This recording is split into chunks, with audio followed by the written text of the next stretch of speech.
Hey, Mike here. I just wanted to let you know that you can listen to Dark Poutine early and ad-free on Amazon Music, included with Prime. Hello? Like a dream.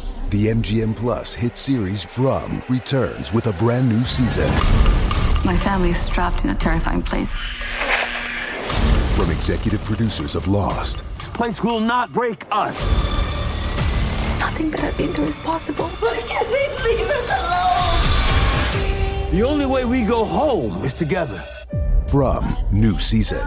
Watch now only on MGM Plus.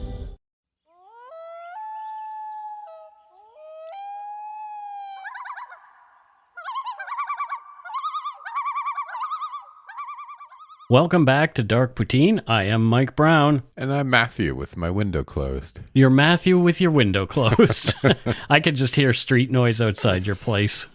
It's always the same way. Maybe these curtains, I'm going to close them right now and it'll create an extra buffer of sound reduction for our listeners' listening pleasure. That's right. The views, information, and opinions expressed during the Dark Poutine podcast are solely those of the producer and do not necessarily represent those of Curious Cast, its affiliate, Global News, nor their parent company, Chorus Entertainment. Dark Poutine is not for the faint of heart or squeamish. Listener discretion is strongly advised. We're not experts on the topics we present, nor are we journalists. We're two ordinary Canadian schmucks chatting about crime and the dark side of history. Let's get to it. Put on your toque, grab yourself a double and a Nanaimo bar. It's time to scarf down some Dark Poutine. You are responsible for obtaining and maintaining at your own cost all equipment needed to listen to Dark Poutine. Dark Poutine can be addictive. Side effects may include, but not be limited to, pausing and questioning the system, elevated heart rate, pondering humanity, odd looks from colleagues as you laugh out loud at work, family members not into true crime worrying about you. Positive side effects may include some perspectives and opinions that you disagree with, as well as some wokeness and empathy. If you don't think Dark Poutine is for you, consult your doctor immediately.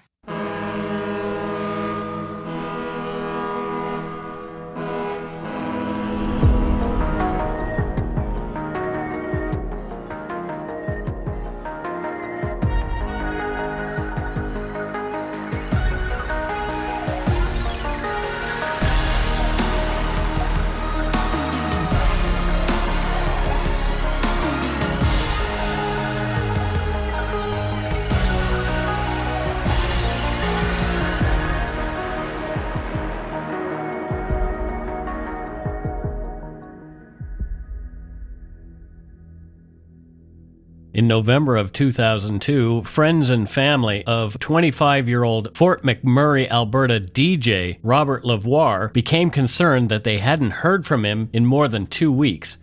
Although he'd been a troubled guy struggling with drugs, it wasn't like Robert to be out of touch for so long. They worried about his welfare and began searching for him, involving the RCMP.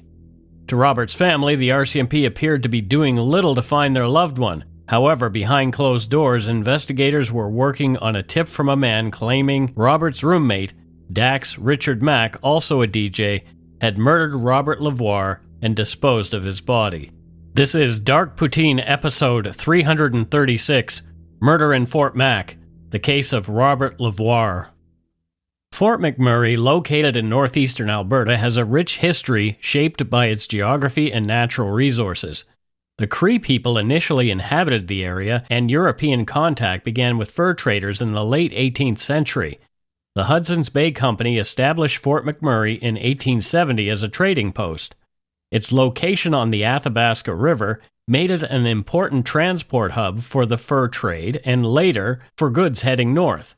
Fort McMurray sits about 435 kilometers northeast of Edmonton, giving it relative isolation while still playing a critical role in Alberta's economic development. Fort McMurray's major turning point came with the discovery of oil sands. Although the potential of the oil sands had been known for centuries, significant efforts to extract oil began in the 20th century. By the 1960s and 70s, the development of technologies to exploit this resource began drawing workers to the region, transforming the small town into an oil industry hub. The climate in Fort McMurray is subarctic, with long cold winters and short warm summers. Winter temperatures often plunge below minus 30 degrees Celsius, while summer highs reach up to 25 degrees. The extreme weather can be harsh, but it hasn't deterred people from moving to the area to chase lucrative paychecks in oil and gas.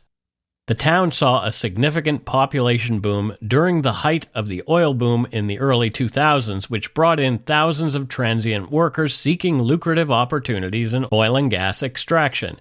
This rapid growth fostered a boomtown atmosphere where young workers flush with cash engaged in hard partying and a high-octane lifestyle. By 2002, when this story takes place, Fort McMurray had become a magnet for workers. Many people came from across Canada, particularly from the Atlantic provinces, seeking paychecks they couldn't earn near home. This influx of labor created a diverse and transient population. The transient nature of the workforce, combined with long periods of isolation in work camps in remote areas, contributed to a rowdy environment. Bars, strip clubs, and after-hours parties flourished, leading to issues with alcohol and drug abuse, particularly cocaine and methamphetamine. The high wages earned by oil workers also attracted criminal elements, with some seeing Fort McMurray as a fertile ground for illegal drug trade and other criminal activities. Yeah, it's a bit of the Wild West up there, it seems, isn't it? It really is, yeah. Do you remember when Fort Mac burnt? I do. I don't talk about it in the script in this episode, but I knew you would bring it up. So yeah, I definitely remember when it burned. Because it was, when the news hit that they're evacuating the entire town. Yeah.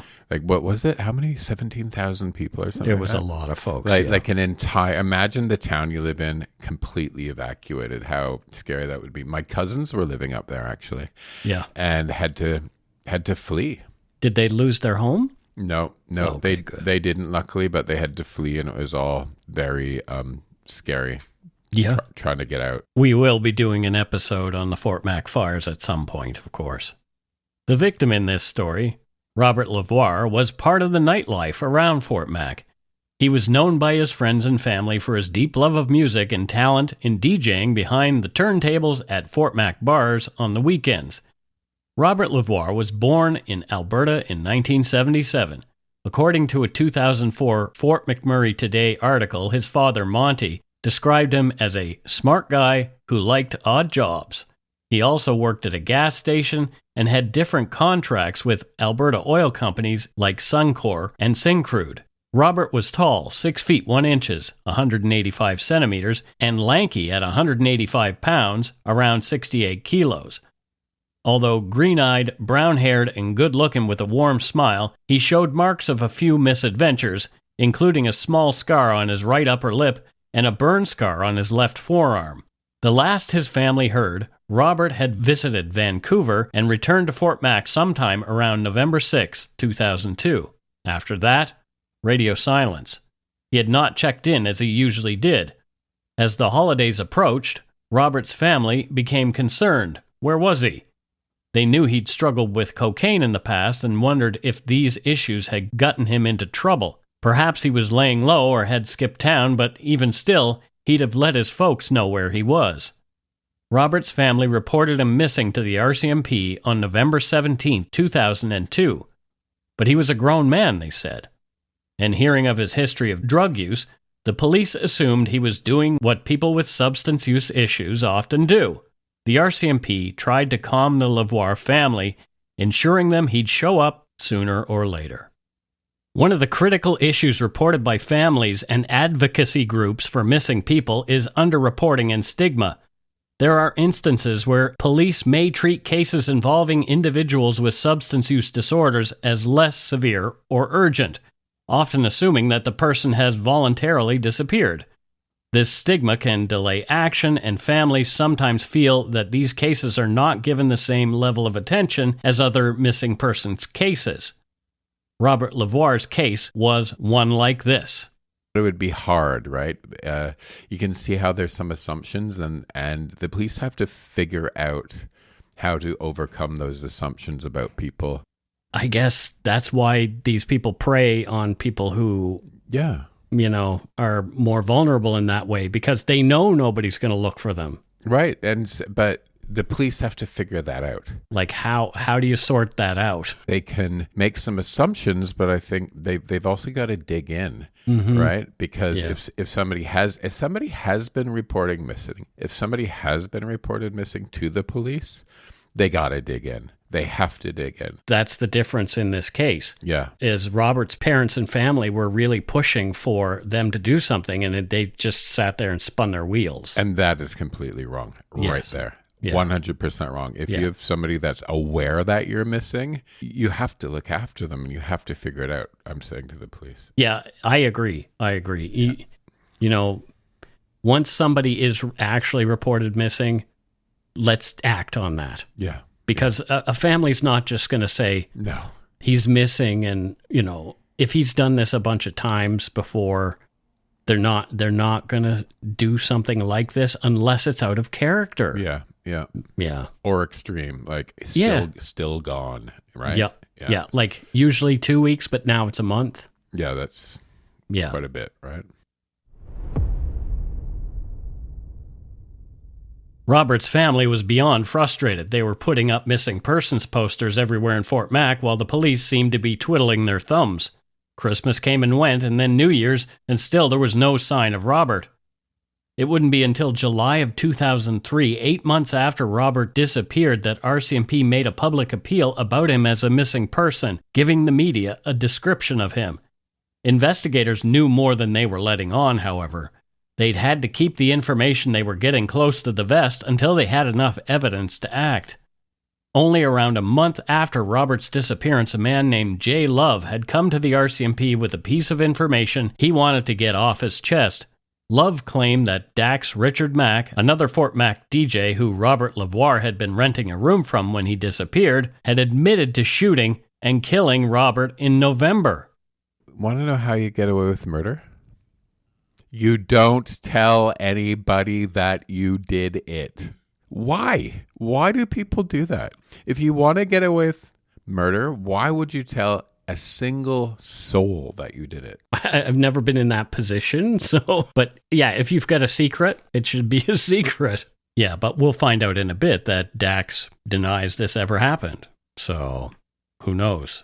Maybe he was drunk and let his mouth run. Only Dax Mack and Jay Love actually know whether or not this conversation ever took place. But that is what started the RCMP down the road toward Dax Richard Mack. The RCMP were familiar with Jay Love for several reasons. He'd been an auxiliary RCMP officer until the late 1990s, when his involvement in a steroid importation scheme came to light and he was let go from that position. Jay Love had been working in security around Fort Mac for more than a decade and had become friendly with local DJ Dax Mack. On a chilly December night in 2002, Dax Mack and his buddy Michael Miguel Argueta picked up Jay Love for a night out on the town. The trio hit up a few bars, enjoying each other's company and a lively atmosphere. As the night wore on, Argueta got a call from his girlfriend and borrowed Dax's truck to go pick her up. With Argueta gone, Dax and Love found themselves alone at the bar. Music was blaring, but Love could still make out what Dax said. He claimed Dax Mack started getting all serious, talking about their friendship, and asking if Love could be trusted. Jay Love, who'd had a few drinks by this point, felt pretty relaxed and noticed that Dax seemed a bit tipsy too. Jay said Dax kept pressing the trust issue, and Jay kept reassuring him. Then, out of the blue, Dax dropped a bombshell saying, "Robbie's gone," numerous times. Jay Love was confused, thinking Dax might be talking about his roommate, Robert LeVoir. When Jay Love asked what he meant by gone, Dax clarified, "Robbie's dead." Shocked, Jay Love asked if Dax had hired someone to do it, but Dax replied, "No, I did it myself." Jay claims that Dax then told him that he'd burned Robert's body to dispose of it. This wasn't entirely out of left field. Dax had previously complained to Jay Love about Robert LeVoir, saying he was unhappy with him for using up his phone minutes, stealing money from his son's piggy bank, doing drugs in the house, and even allegedly hitting on Dax Mack's girlfriend. But J-Love hadn't taken it too seriously at the time, since Dax had a habit of making empty threats about people. He was well known to love the sound of his own voice, especially if it made him sound tough. After confessing to killing Robert, Dax seemed concerned about what to do next. Knowing of Jay's former life as an auxiliary RCMP officer, Dax asked how he should talk to the police and wondered aloud why they hadn't shown up yet. After that, the conversation casually moved on to other topics, and Dax Mack didn't bring up Robert LeVoir again. In those moments, J-Love chalked the whole discussion up to Dax Mack's leanings toward self-aggrandizement. The whole thing was most likely BS, he thought. Later that night, J-Love took a taxi home, but when he got there, he saw a truck resembling Dax Mack's parked outside his home. Had Dax had second thoughts about what he'd told Jay? Had he really murdered Robert LeVoir? Freaked out, J-Love immediately called Dax, who answered his home phone and explained that Michael Argueta was out driving his truck. After a sleepless night, the next day, still shaken by the conversation and fearing for his life, J-Love contacted RCMP Staff Sergeant Stauffer. He gave 2 videotaped statements to the police about his chat with Dax. After that, J-Love and Dax continued to hang out, but they never discussed that night's conversation again. Jay did not tell Dax that he had been talking to the RCMP, of course. After a reasonable amount of time not to implicate their informant's involvement or show their hand regarding what they knew, the RCMP brought Dax Mack in to question him about Robert LeVoir's disappearance. Dax denied knowing anything about how Robert went missing. Police had no body and no evidence other than J-Love's statements about Dax's confessions to him. They weren't even sure a crime had occurred. It was time for the RCMP to wheel out their tried and true technique, good old Mr. Big. Boo! It's your favorite, Matthew. Boo! Oh, yeah. As regular Dark Poutine listeners know, the Mr. Big technique, a controversial undercover police procedure, was developed by the Royal Canadian Mounted Police, RCMP, in British Columbia. While the modern form of the method emerged in the early 1990s, its roots can be traced back much further. The first documented case of a Mr. Big-style operation occurred in March 1965 during the investigation of David Lewis Harrison, a former Vancouver police constable. Harrison was suspected of stealing $1.2 million in cancelled currency from a Canadian Pacific Merchandise Services warehouse in Vancouver. The RCMP set up an elaborate sting operation in which Corporal Alan Richards posed as a crime syndicate hoodlum named John Clark. Along with his partner, police operative Al Brooks, Richards gained Harrison's trust and ultimately secured evidence that led to his conviction. I mean, that's a case all in itself that we have to cover. Another early example of a similar technique dates back even further to 1901 in Manitoba. Although not officially called Mr. Big at the time, obviously, this operation shared many characteristics with the modern technique. The judge in that case, the King versus Todd, described the evidence-gathering operation as vile, base, and contemptible, but ultimately ruled that the evidence was admissible. The modern Mr. Big technique as we know it today began to take shape in the early 1990s. Its development coincided with landmark Supreme Court of Canada decisions that set clear limits on the use of undercover investigative techniques against persons in custody. This timing suggests that the RCMP may have developed the Mr. Big technique as a way to circumvent these new legal restrictions and obtain confessions from suspects who were not in custody. In late 2003, the RCMP brass okayed the Mr. Big team's operation to establish a relationship with Dax Mack as part of an investigation into Robert LeVoir's disappearance. To facilitate this, the lead officer, who was to be the main contact with Dax, was provided with detailed intelligence gained by other officers about Mack's lifestyle, routines, and habits, which allowed him to blend into Mack's surroundings. More after a quick break.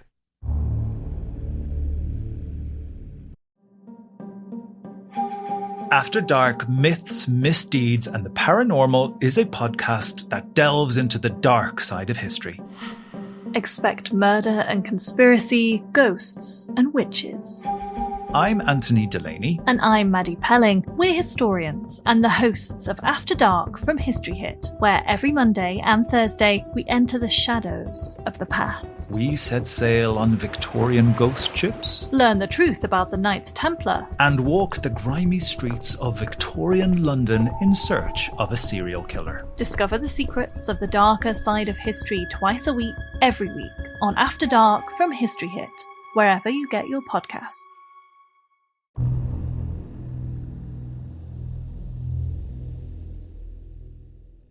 And we are back. Matthew, thoughts so far? I know you're probably fixated on the fact that we're going to talk about Mr. Big again. I am. So why isn't the Supreme Court all over this? So, in what way? So you were just saying that they had severely limited, well, not severely, but had clear limits on the use of undercover investigative techniques, right? Mm-hmm. So then the RCMP create this Mr. Big thing to circumvent. Why isn't the Supreme Court all over that, like me on a Smartie? Well, but they have been. Like, we talk about it later on. But they haven't been, because it's still here, right? They haven't been. They haven't shut it down. Well, we get into it near the end of the episode. I know, but it's still happening. Yes, it is still happening. You know, because this is like, this is the mother, or should I say daddy, because it's Mr. Big, not Mrs. Big. Right. This is like the daddy of all undercover investigation. It really is, yeah. Right. They spend a lot of money and a lot of time on these. And I mean, they wouldn't do it if it wasn't successful. But at the same time, the problem is with the rights of people, and are we convicting the correct people? And we'll talk about it more at the end of the episode about what we feel went on in this case. I want to say how I feel now. Let's tell the story first, because that's what should happen. The Mr. Big operation targeting Dax Mack commenced in January 2004. The main contact officer began frequenting the pub where Mack worked as a DJ in an effort to create a natural opportunity to meet him and gain his trust. After some time, the undercover officer, calling himself Ben, initiated a conversation with Mack, offering him an opportunity to make some extra cash.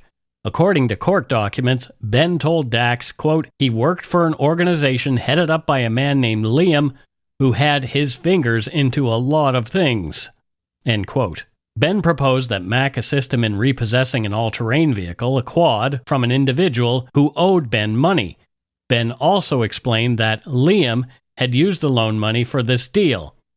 Mack agreed to help with the repossession, and together they used Mack's vehicle to carry out the operation. Once they successfully retrieved the quad, they received $200 from the undercover officer, posing as the vehicle's original owner.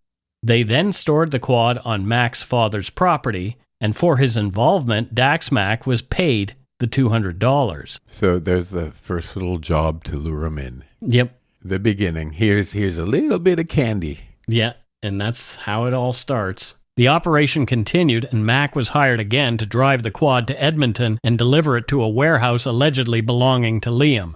During the drive, Mack opened up, mentioning his former roommate, Robert LeVoir. Mack described LeVoir as a troubled drug addict, calling him a crackhead, sharing that he had once tried to help him get into a rehabilitation program. Though the effort had been unsuccessful, he also revealed that LeVoir had stolen from his son's piggy bank, which seemed to be a significant point of resentment for Mack. This was congruent with information already given by J. Love.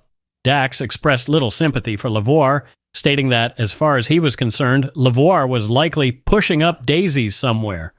However, Mack later softened his stance, suggesting that he had also heard rumors that Robert might be working as a DJ in Calgary, leaving a slight possibility that LeVoir was still alive. The operation, called Project Clergy, continued over the ensuing months, with undercover officers getting closer to Dax Mack through a series of scenarios and gaining his trust. In early February, for example, Ben asked Dax to pick up a package from a bus depot in Edmonton. He returned to his hotel room where Ben was waiting. Ben opened the package and showed Dax the contents, $30,000 in cash. According to court documents, later in February 2004, during a conversation between Dax and Ben, Ben mentioned that he had once been attacked by 2 men while working for the organization. Ben told Dax that Liam had looked after the 2 guys in what Ben called the weekend of reckoning. Ben then asked Dax Mack if he had ever beaten anyone. Dax replied that there were 2 occasions when he was in a fist fight and another time that he could not talk about. Ben expressed his hope that Dax would one day tell him about his secret. Around a month later, Ben brought up Dax's secret. Ben suggested perhaps the person Dax was unwilling to talk about wasn't walking anymore. Dax nodded and said, "Every man has a breaking point." In mid-March, Dax Mack drove to Vancouver at Ben's request to a meeting with Liam. The 2 met at an apartment where Liam brought up the topic of Mack's missing roommate, Robert LeVoir, and attempted to question him about the disappearance. Mack asked if he could avoid discussing the matter, to which Liam replied that it was his choice, but refusing to speak meant he would remain on the organization's 3rd line. Liam explained the only way to advance to the 1st line was by talking about what happened to his roommate and revealing the secret. Dax declined again, stating, quote, "Loose lips sink ships," end quote. Oh, Dax, your face is one giant camel toe. Your lips are so loose. Oh, dear. But at the same time, like, here's they're coercing him. Of course they are. This is the problem I have with Mr. Big. It's like they're saying, well, if you want to progress in the operation, you have to tell us the information. And so, like, if you're a guy who wants to progress and you kind of don't care, you've been doing a bunch of criminal things, oh, well, let's just tell a lie. Let's just tell a lie that I did this thing. This totally sets people up to lie. Mm-hmm. It actually pressurizes them. Like, if they've done it, it pressurizes them to say, but if they haven't, it pressurizes them to lie. Right. The undercover operatives thought Dax had been ripe to confess, but they'd misjudged. They had to regroup and rework their strategy to move forward. 3 weeks passed before Mack and Ben met again in person. On April 9th, 2004, Ben asked Dax if he wanted to work, to which Mack agreed, saying he would do what it took. When Ben asked if Dax would discuss his roommate's death with Liam, he agreed. Ben then asked why Mack had killed Robert, and Dax responded that his former roommate had been a liar, a thief, and a piece of shit drug dealer. Dax confessed to shooting Robert LeVoir 5 times with a .223 caliber rifle, 4 times in the chest and once in the back. He also mentioned that there was nothing left of Robert because he had burned his body in a pit on his father's property over 3 days. He'd used firewood starter logs and diesel fuel. Initially, Dax offered to show Ben where he had burned Robert's body. However, he quickly backed off on his statement, claiming that everything he had just said was bullshit and that he had been lying.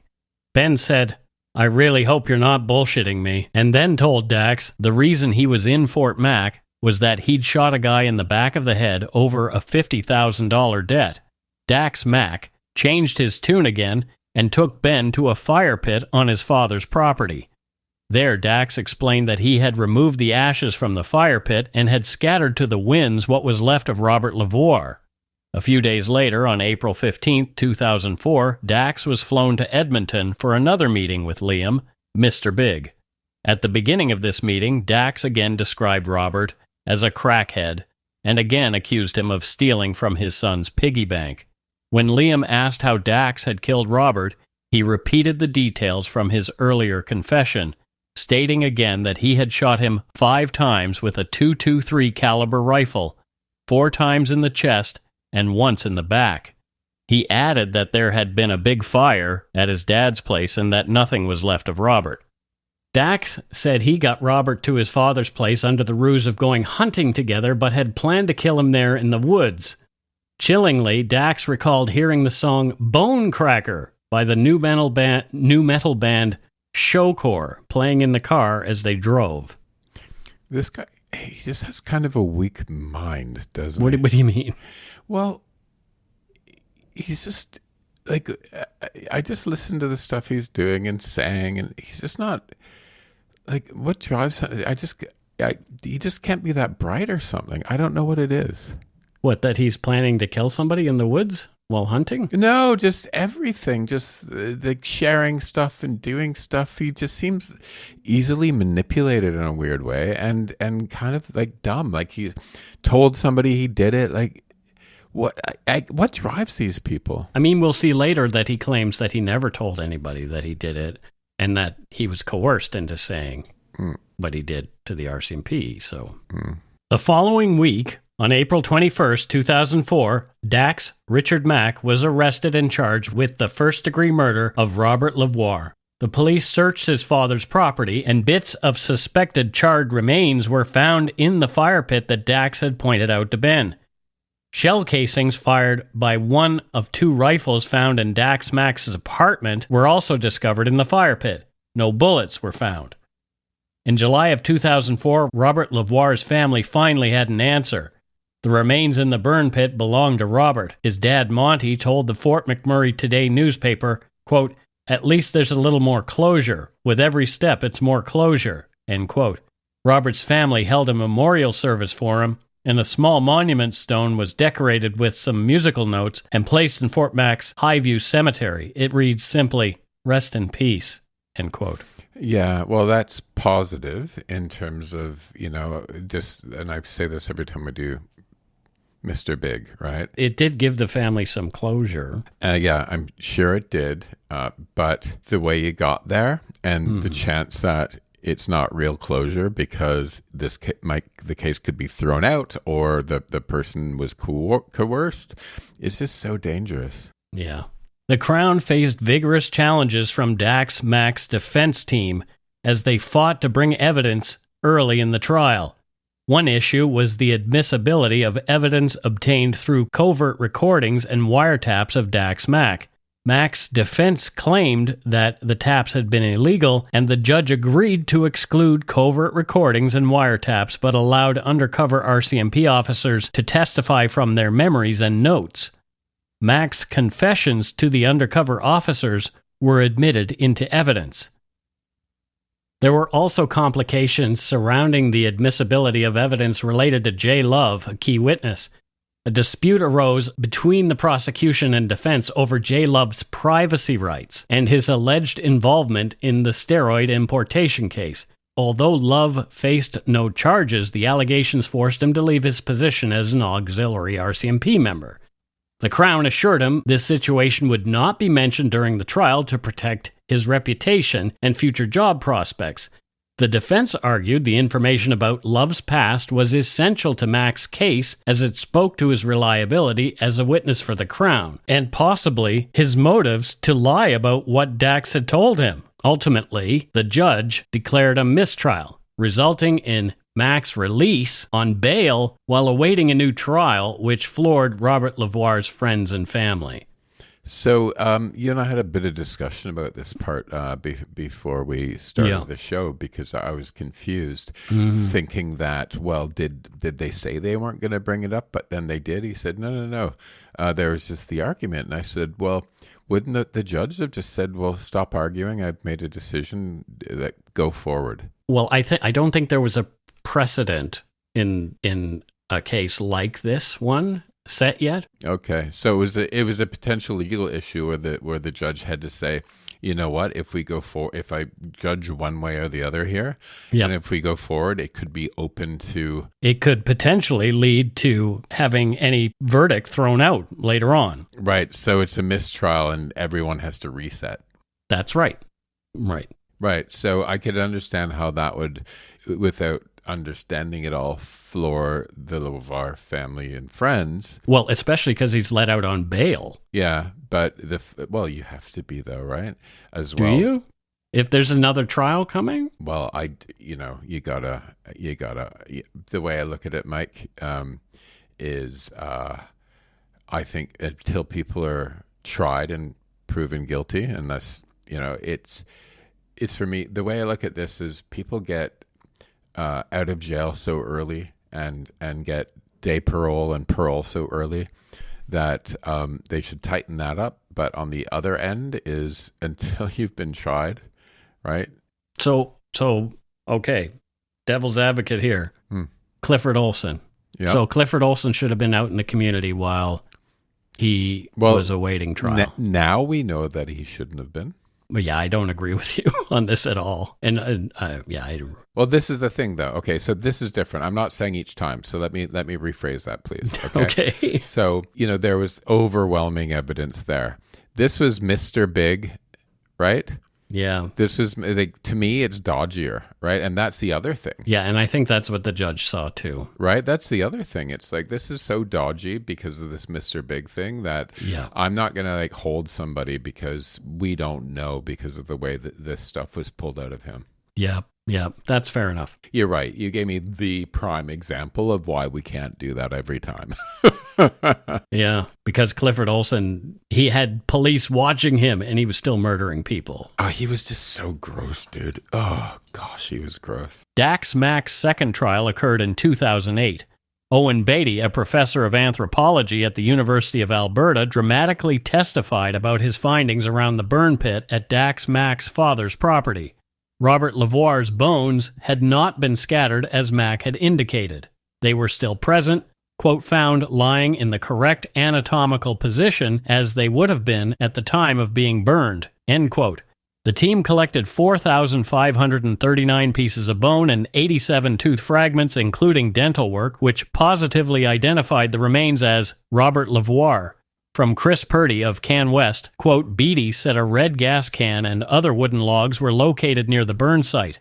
The changing colors of the bone fragments show they were burned at between 900 degrees Celsius and 1400 degrees Celsius. Beatty said it was impossible for him to determine how the man died.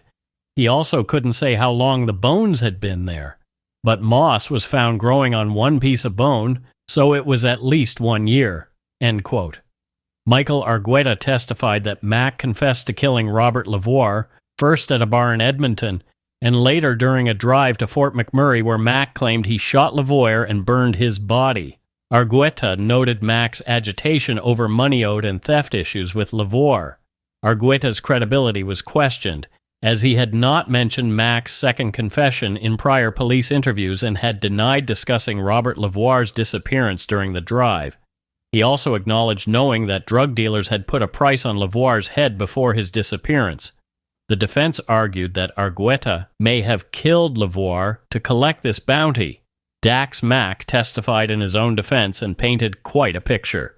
He pointed the finger right back at Michael Argueta. Mack denied responsibility for the death of Robert LeVoir. In the fall of 2002, Dax Mack's day job was to drive a heavy haul truck and DJ at local clubs in the evenings and on weekends for fun. He worked and played hard, but he didn't see the same from Robert LeVoir. After Robert LeVoir stopped working regularly, he didn't make much money and was dealing drugs out of Dax's house. To blow off steam, Dax spent his spare time hunting, either alone or with his friend Mike Argueta. Occasionally, Robert LeVoir joined them. On November 6, 2002, the day LeVoir returned from a trip to Vancouver, Mack and Argueta planned to go hunting on Mack's father's property. Mack, surprised by Argueta's suggestion to invite LeVoir along, agreed, though he knew Argueta did not particularly like LeVoir. After reaching their starting spot, the three men separated to cover more ground. Mack said he took a game trail alone, while Argueta and LeVoir walked along the road. After some time, Mack heard several gunshots. When he returned to the road, he saw Michael Argueta, but not Robert LeVoir. Mack asked where LeVoir was, to which Argueta cryptically replied, "That's what you get for pissing off the big boys." Mack claimed he saw LeVoir lying in the grass and attempted to approach him, but Argueta stopped him, instructing him to leave it alone. Argueta's imposing stature and the uncertainty of how many bullets remained in his gun made Mack feel threatened. Argueta assured Mack he would look after it, and they left, leaving Robert where he lay. Afterward, Mack went home, picked up his son, and broke down emotionally. He claimed he avoided the location for years. In December 2002, Mack and Argueta were at a bar in Edmonton with Argueta's girlfriend, Eliana Rubilar. It was here, Mack said, that Argueta told him that he had burned Robert LeVoir's body over several days, mentioning LeVoir's debts and involvement in the drug world. Mack said he was feeling increasingly trapped and denied having discussed LeVoir's death with either Argueta or Rubilar.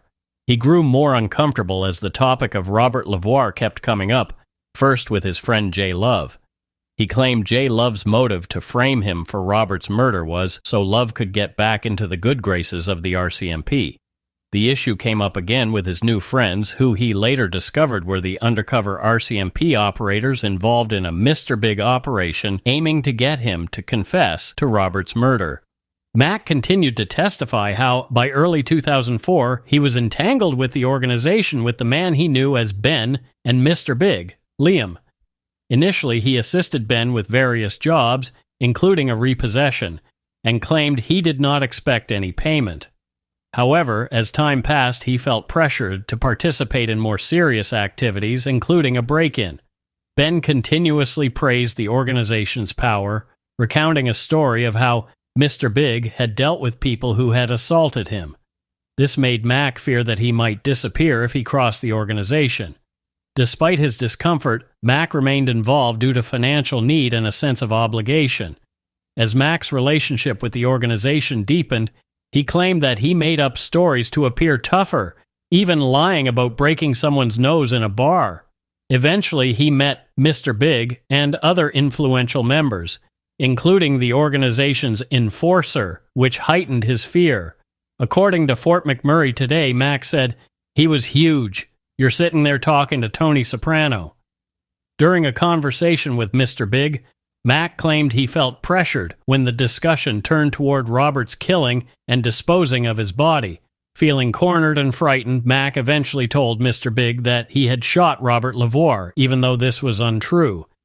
So, this is his testimony. He's claiming that I just told this guy this because I felt pressured. It wasn't really true what I told him.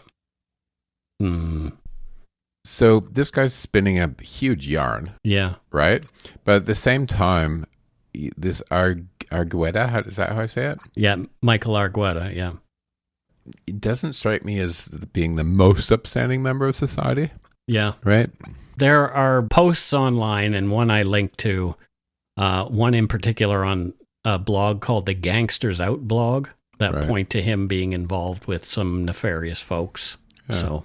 Anyway, not saying that's true or not, right? But he's just, I just say it just because of the people he hangs out with here, right? Yep. Ugh. Dax Mack testified that when he later tried to retract his confession to the primary operator, Ben, he was met with hostility. Ben insisted that Mack stick to his story, even sharing his own tale of murder to reinforce the danger of backing out. Mack believed he had no way out and felt compelled to maintain the lie out of fear for his life. From Fort McMurray today. Under cross-examination, Mack tearfully maintained his innocence. "You shot him," said Crown Prosecutor Dave Lebrenz. "No, I did not," replied Mack. Alluding to the piggy bank theft and other incidents that Dax had told various people had caused him to become frustrated with Robert, Crown Prosecutor Lebrenz said, "You'd had enough of him." "No, I hadn't," replied Mack. "So you killed him," said Lebrenz. "No, I did not," said Dax Mack. Dax's defense team had other witnesses willing to finger Michael Argueta and further call his character into question. Laverne Jones testified that Michael Argueta, a friend of her son who lived with her for 4 months in 2004, came home intoxicated one night and made alarming statements, including, "Why do you think I'm covering for Dax? I killed Robbie. I'm at your mercy, and God will punish." Despite his offer to share more details, she declined and later reported the incident to the RCMP. Eliana Gross, formerly Eliana Rubilar and Michael Argueta's ex-girlfriend, recounted a conversation she overheard between Argueta and Dax Mack in an Edmonton bar. She said Argueta had assured Dax Mack they were never going to find anything. After ending her relationship with Argueta in 2003, Gross received a call from him in 2004 regarding Dax's arrest, during which he threatened her not to involve him or face consequences. She noted that such threats were common during their relationship. The jury had a lot to sort through to decide about Dax Mack's guilt or innocence. The verdict was guilty. According to the Windsor Star, Dax Mack burst into tears on hearing the verdict, and one of his family members was overheard saying, "Oh, Daxie." The Edmonton Sun reported that, head in hands, Dax sobbed repeatedly, It wasn't me. Dax Richard Mack, 38, was sentenced to life in prison with no chance of parole for 25 years on February 22, 2008. As Operation Clergy, the Mr. Big sting against Dax Mack took place years before the landmark ruling of R versus Hart in 2014. It was a little more freewheeling than subsequent operations post that decision. In R v. Hart, the Supreme Court of Canada significantly reshaped the legal landscape surrounding the controversial Mr. Big police technique. The court established a new common law rule of evidence marking confessions obtained through Mr. Big operations presumptively inadmissible. To overcome this presumption, the Crown must demonstrate that the probative value of the confession outweighs its prejudicial effect. The decision also emphasized the need to consider the reliability of such confessions and the potential for police misconduct.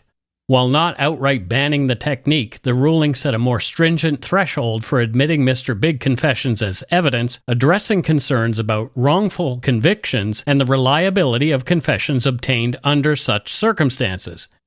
This decision has since impacted how Canadian police conduct these operations and how courts assess the admissibility of resulting evidence. In 2014, Dax Mack's defense team appealed his conviction, citing R versus Hart. In R v. Mack 2014 SCC 56, the Supreme Court of Canada upheld the first-degree murder conviction of Dax Richard Mack, affirming the decision of an Alberta court to admit statements made by Mack during the Mr. Big sting. The court ruled that Mack's confession was admissible. Justice Michael Moldaver, writing for the court, argued that the probative value of Mack's confession outweighed any potential prejudice. The court found that Mack's confession was consistent with statements he had made to others and that there was no misconduct by the police. Additionally, the evidence uncovered during the sting, such as bone fragments and shell casings, corroborated his confession. This ruling suggested that while Mr. Big operations must be carefully scrutinized, they remain a legitimate investigative tool when properly conducted. Experts noted that the Hart decision created guidelines for courts and police regarding the admissibility of confessions for such stings, and these guidelines have already influenced other cases, leading to the withdrawal of charges in some instances, but allowing trials to proceed in others, depending on the specific circumstances of each case. According to Mississauga.com, quote, prosecutors in Nova Scotia withdrew first-degree murder charges against Albert Baird, accused of killing his common-law partner, Rhonda Wilson, in 2002. The judge in that case ruled the man's confession to undercover officers would not be admissible under the Supreme Court's new guidelines. End quote. The Supreme Court of Canada found no errors in the trial judge's decisions or instructions that would warrant overturning Mack's conviction.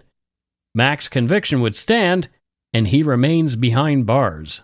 So, who's telling the truth here, Matthew? This, I think, is the case that we've wanted to have to talk about, because they say, okay, there's all this corroborating evidence, but it's all he said, she said. It's people admitting to things, and maybe Dax got his information about the killing from somewhere else. You know what I mean? Or the whole story that he told Mr. Big didn't include the other people or person who was involved with him when he did it.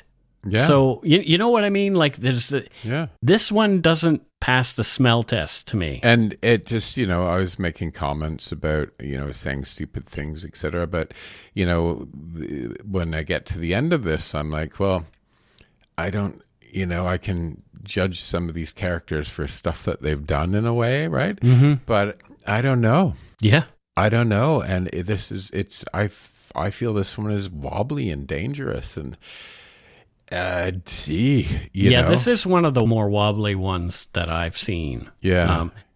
I'm not saying they made the wrong decision, because I haven't seen all the evidence. You know what I mean? So we can't really say they did this wrong and they didn't convict the right person. We cannot say that. But as citizens, we can say this feels kind of wobbly, and do we want, you might have had some other stuff, but it feels wobbly, and as citizens, we're looking at you kind of going, we don't feel this is that safe for us. And, And is this a society we want to live in? Yeah. And if you're going to do this and there's other stuff, then tell us so we know that you're making the right decisions. But right now, we think you're being wobbly. Yeah, exactly. That's my new technical legal term is it's wobbly. Yeah, maybe that's a new T-shirt. Mr. Big is wobbly. Mr. Wobbly. Yeah. There's Mr. Big, or is it Mr. Wobbly? Down with Mr. Wobbly. I used to be Mr. Wobbly when I had a drink or two. Anyway. Wobbly Pops. I'm Mr. Wobbly just because my brain is You've been too busy. You need a break. You and Justin need to go somewhere and just breaks unplug. Will be had. I know. Unfortunately. And that's it for Dark Poutine episode 336, Murder in Fort Mac, the case of Robert LeVoir.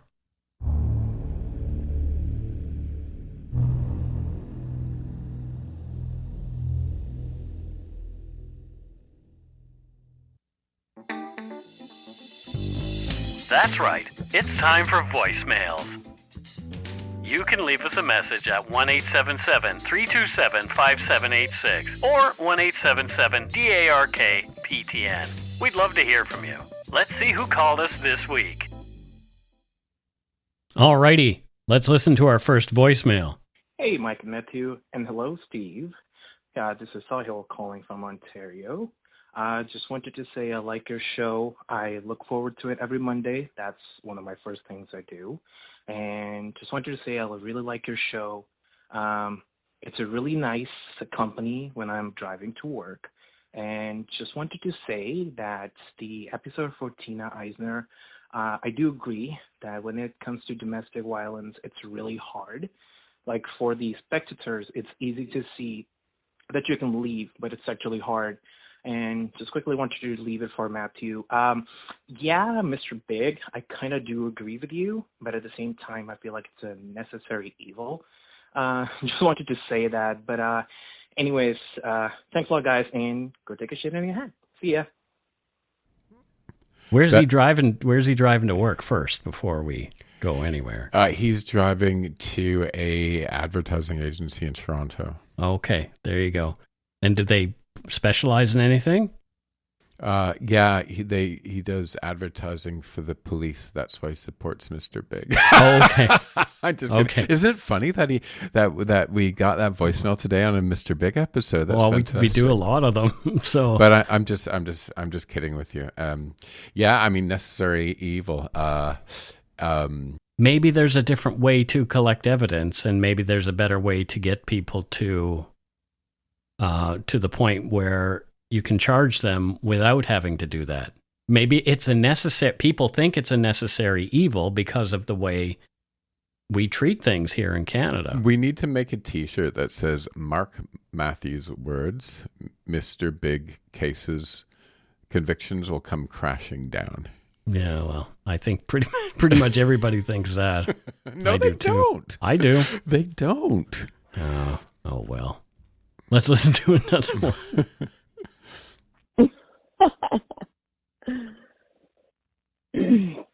Hi, Mike and Matthew. This is Mary. I'm calling from the good old US of A. I'm in the Shenandoah Valley. I love your podcast. And I just finished listening to the episode about New Germany. And honestly, I really have a hankering to leave the US of A, and the more I listen to you, the more Canada becomes a destination that I would love to consider. Canadians, they really are such great people.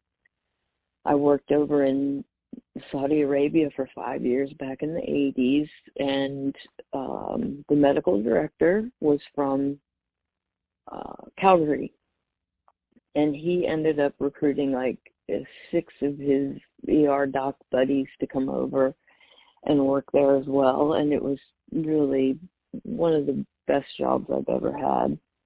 Anyway, I just wanted to tell you that I really appreciated the way you ended this episode about your experience with anger. I, too, am in recovery, having celebrated 18 years this past August, and I think I may have even written to you at one point telling you that I was told at the ripe old age of 46, when I finally got clean, that I needed to take an anger management course, and I was like, what? Me? Angry? It was one of the most beneficial pieces of advice and then things that I have ever done, taking that course. It really changed me for the better. And I love your humility and your willingness to be so open about your flaws, because I have found that is a certain way, or it certainly can be a way to encourage the people to see that it's not some dark hole that's going to make things worse for a person, that it can actually be the turning point. And I think you can only leave a 3-minute long voicemail. So she, I think, wanted to say some more things, but I don't believe I think there's a limit on the amount of voicemail that you can leave. So thank you so much. Matthew, you didn't listen to that. So essentially what I did, I admitted to having anger problems before I got sober. And, that's what she was referring to. So I really appreciate that.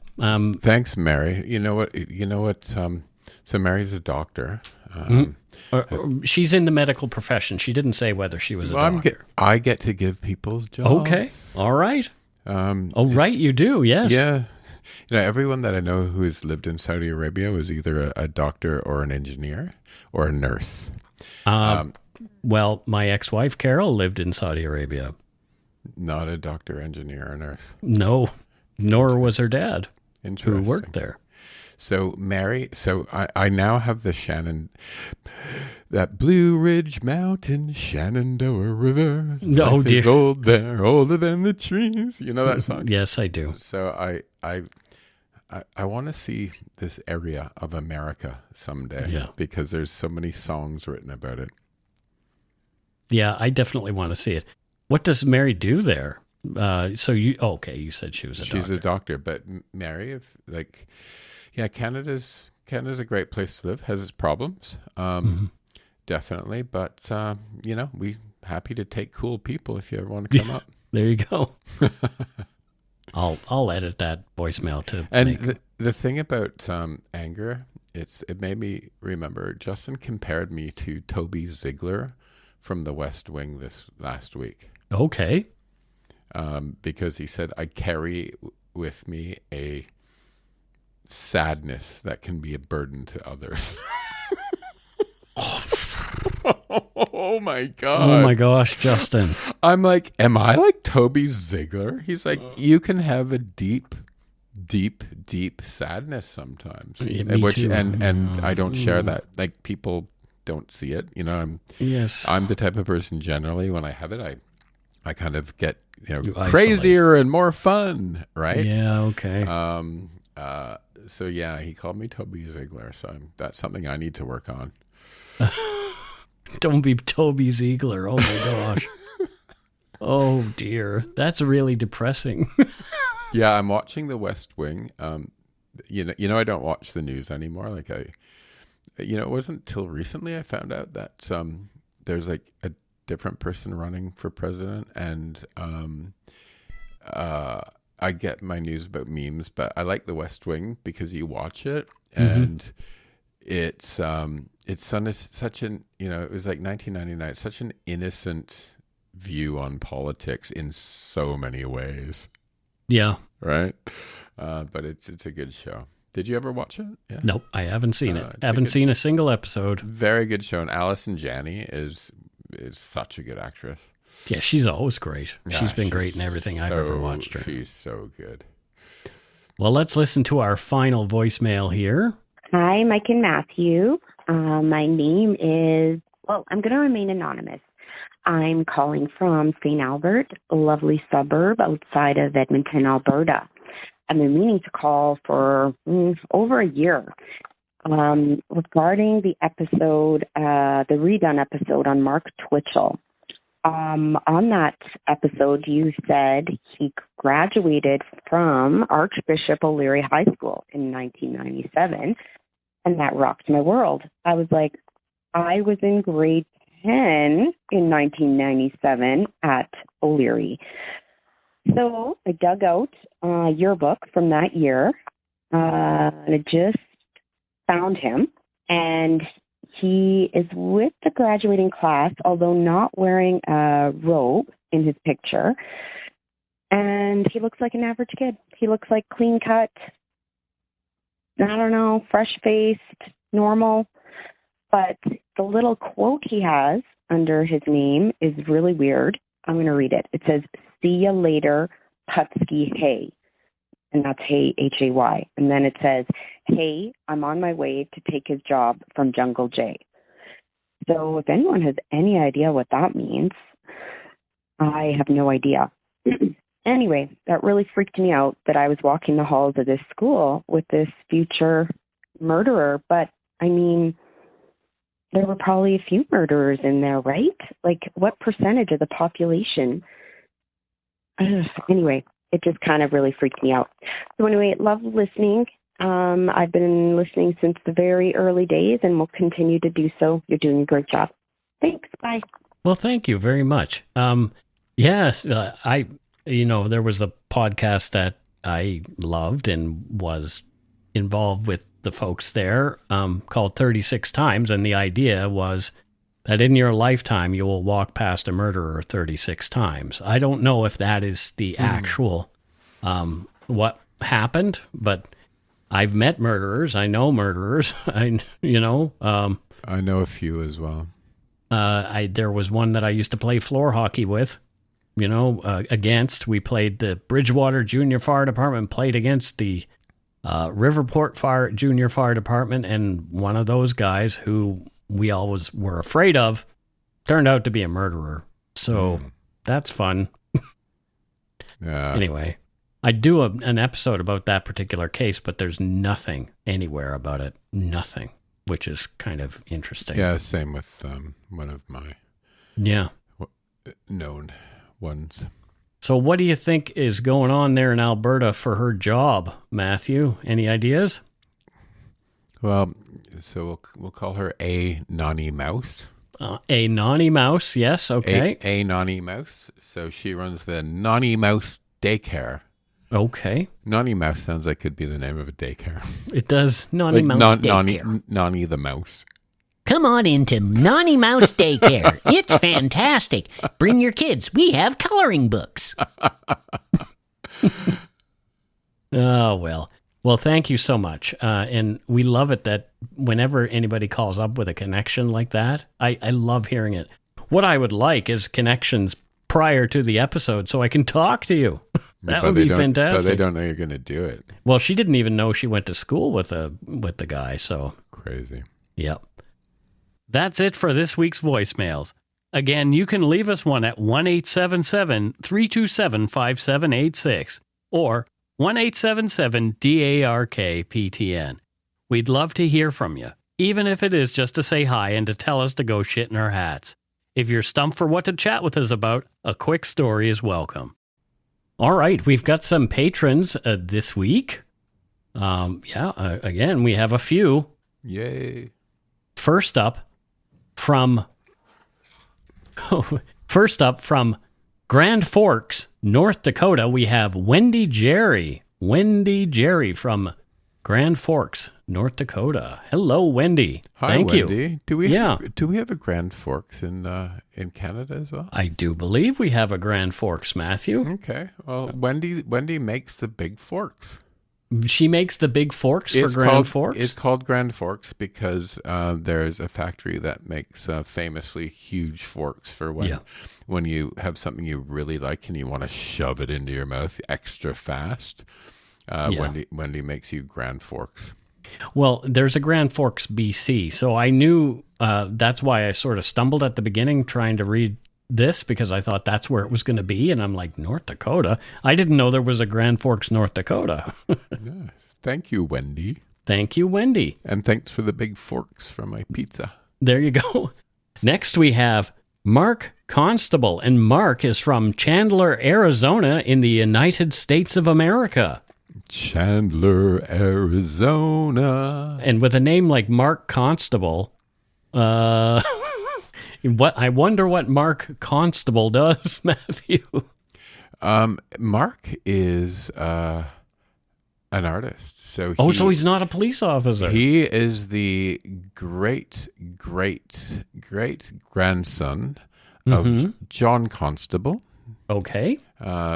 Who is, I don't know if you know John Constable. I don't know. Very famous for landscapes, mostly of the Suffolk countryside back in the UK. So, yeah, Mark is an artist in Chandler, Arizona. And as you know, there is, what's the name of that town outside of Phoenix with all the art galleries? Anyway, that's where he sells his art. There you go. There. Huh. That's kind of nice. Well, I was expecting police officer, but you're creative, so. Scottsdale. That's where he sells. He has a shop in Scottsdale that represents him. Scottsdale. Have you ever been to Scottsdale? Scottsdale, Arizona. No, I've only ever been to Phoenix, and that's the airport. That's as close to anywhere Scottsdale else. Is swank. Oh, well, there you go. Yeah. So we do have some more patrons. We have Elizabeth Chow, and she's from Hamilton, Ontario, Matthew. She's from Hammertown. Hammertown. Yeah. What does Elizabeth Chow do there? Liz, she calls herself. Liz? Yeah. I think Liz teaches at Mohawk College, my alma mater. Oh, does she? Oh, okay. Yeah. And what does she teach there at Mohawk? Media. Mohawk College media teacher. Yeah, I used to call it Slowhawk when I went there. Slowhawk. Oh, dear. Well, thank you, Liz, very much. Then thank you for teaching the students, Liz. Next, we have Diana McIntosh, and Diana is from Point Richmond, California. Wow, we're getting quite a bunch here. Yeah, there's a few. There's one more, too. So, Diana McIntosh, what the heck does she do there in Point Richmond, Matthew? I don't even know where that is in California. I'll have to look it up. You look it up, please. Yeah, you just talk, though. Yeah, well, no, once you tell me where it is, I'll be able to tell you what she does, because sometimes I need a little bit of extra help to figure, this isn't so easy, Mike. So Point Richmond is just across the bay from San Francisco. So it's like northeast of San Francisco across the... Oh, it's at the point of Richmond. Yeah. Yes, exactly. Well, you know what? I think, I'm thinking that she, San Francisco. I think she runs a gay bar in San Francisco. A gay bar. Well, there you go. Yeah. So it's called Macintosh's. Yep. And everybody dresses like an apple. No. Well, that'd be a very specific fetish bar, wouldn't it? Yes, it would. People who like to dress like apples. I bet you there is somebody with that fetish. Probably. If you have an apple dressing up fetish, please call in. We want to hear from you. That's right on. And Diana, we'll send them your way to the bar. Exactly. We'll find you some more customers. And our final patron for the week is just Michelle. And Michelle doesn't tell us where she's from, but she's paying us in Hong Kong dollars. Yay. So I would gather she's quite a ways away. Either that or she's just being funny and trying to be cheeky. But let's make the assumption that Michelle is in Hong Kong. She's in Hong Kong. And what does she do there in Hong Kong? Oh, my favorite hotel is the Shangri-La on the island, and she's a manageress, as we say in the UK. The manageress, yes. Of the Shangri-La. I have never been to Hong Kong hotel. either. I need to travel more, Matthew. Yeah, don't say do. I'm going to travel more. Yes, I am. I have to. There's only so many years I have left on this planet. Yeah, might be shorter than you know as well. Oh, yeah, great. That sounds great. Great. Oh, well.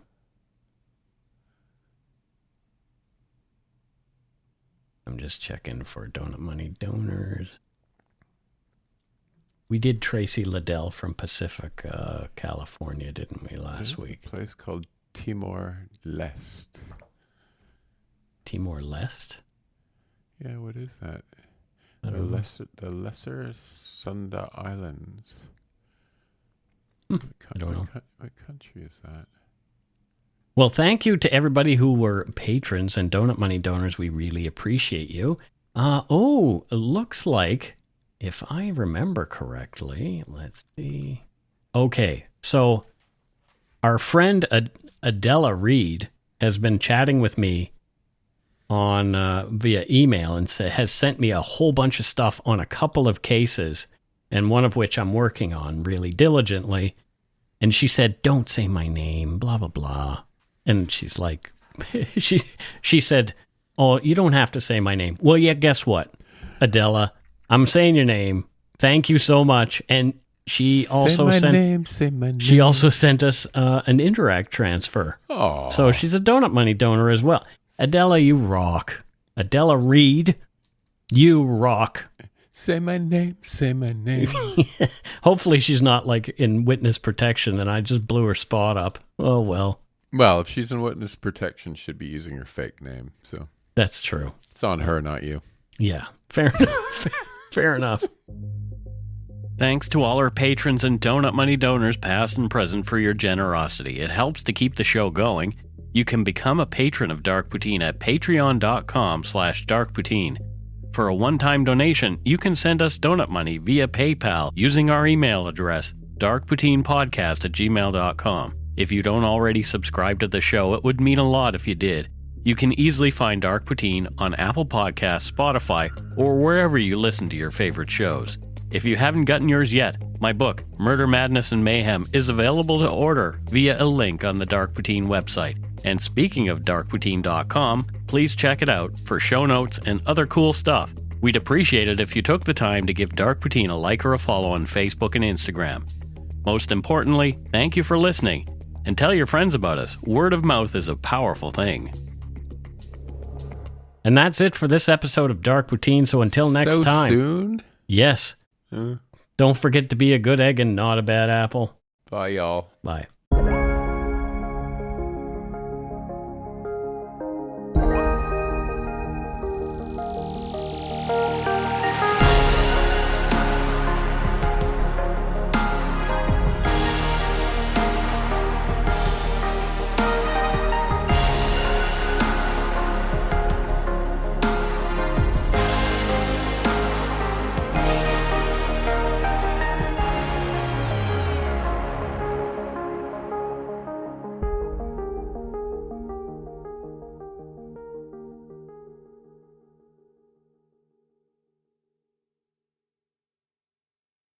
Hey folks, Mike here, and I wanted to let you know about a new show coming to Showcase. The limited series Fight Night, The $1 Million Heist, features a star-studded cast including Kevin Hart, Samuel L. Jackson, Don Cheadle, Taraji P. Henson, and Terrence Howard. Based on the acclaimed iHeart True Crime podcast, the thrilling drama follows the infamous story of how an armed robbery during the night of Muhammad Ali's historic 1970s comeback fight changed not only one man's life, but ultimately transformed the city of Atlanta into the Black Mecca. Fight Night, the $1 Million Heist, all new Sundays at 9 Eastern, only on Showcase. Stream on Stack TV.